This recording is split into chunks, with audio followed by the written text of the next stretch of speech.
Okay. Alright. When you hear the word circus, what do you think of? Clowns, trapeze artists, acrobats, animals? Circuses can be very entertaining, but the way they treat their animals is very cruel and sad. An article on circus.com states, animals do not naturally ride bicycles, stand on their heads, balance on balls, or jump through rings of fire. To force them to perform these confusing and physically uncomfortable tricks, trainers use whips, tight collars, muzzles, electric prods, bull hooks, and other painful tools of the trade. These animals have no freedom and are often neglected. Today I will inform you on why you shouldn't attend circuses that have animals in it. Animals are meant to roam free, but when they're in a circus, they're pretty much slaves. Circus animals are kept in cramped cages. This is where they eat, sleep, and even poop. I don't know about you guys, but I wouldn't want to sleep in my poop.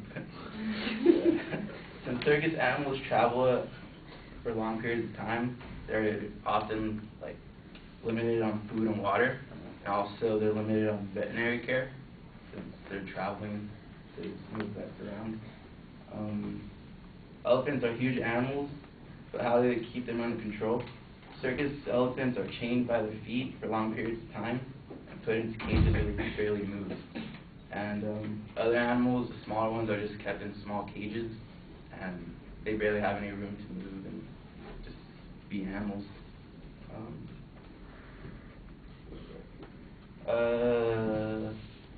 There have been news reports on circus animals escaping and caused thousands of dollars of damage and fatalities. People have been injured, killed, and all that as well. But I feel like the animals just want to be free and get away from their abusive trainers, and all that could be avoided if they're kept in better conditions or weren't included in the circuses. In order to train a circus, in order to train an animal, a circus trainer uses fear as a method. Animals are beaten with whips, electric prods, bull hooks, in order to make them do the tricks that they are forced to do. Bull hooks are basically like a rod with a pointy spear, and they're like a curved hook, and they use that to poke at the elephants, which often bruises them and cuts them as well. It is very sad that the animals have to go through this. Other animals are beaten and just put through a lot of pain just to do tricks and stuff. An article on starbreezes.com says some animals are drugged to make them magical, and some have their teeth removed. Some bears have had their paws burned just to force them to stand on their hind legs. And just reading that is just wow, that sucks. An ex-circus employee tells the story of a brown bear. He said, "She's a sweet little innocent brown bear who never hurt anyone, but sometimes she had trouble balancing on the high wire. She was beaten with a long metal rod until she was screaming and bloody. She became so neurotic that she would beat her head against her small cage. She finally died." There are ways to help these animals.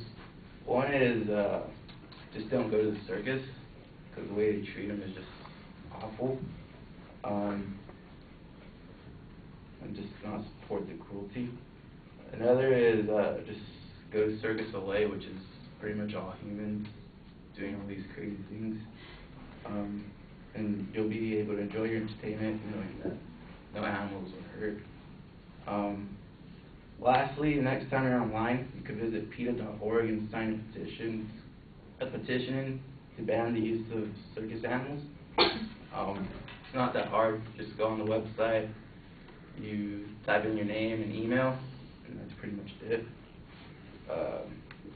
And basically, I just hope you can see the pain that these animals go through, help by not supporting the cruel people that just want your money.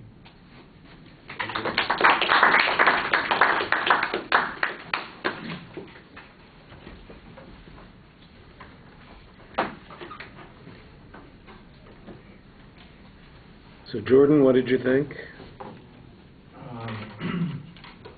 First off, like, when he got to his thesis, it seemed like he was unclear on what he wanted to talk about. I mean, I'm sure you knew what you wanted to talk about, but once you got to, like, the punch of what you're going to be talking about, you kind of, like, stumbled. I would have liked to have seen, like, you had a few sources later in the thing about, like, the bear and stuff, but proof that they possibly aren't cared for and don't get, like, veterinary services and stuff like that. Just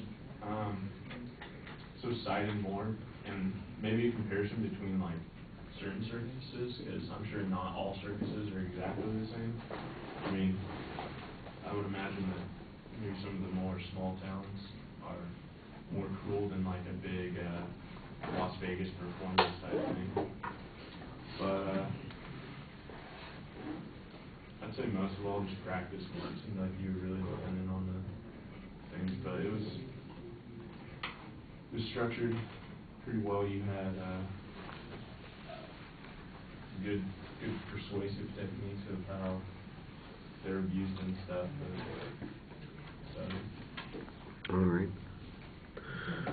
Well, you said a lot of the things that I would have said about the reasoning on it. I think you've got a couple of good examples. The story about the one bear who's mistreated and how ultimately it dies. That's a good emotional appeal there. But we need some information about how frequently this occurs in circuses, how typical it is. This is a broad stroke that you're making. We're talking about a generalization here. Remember, we talked a little bit about deductive reasoning. You're making a broad generalization. You're including everything in this statement.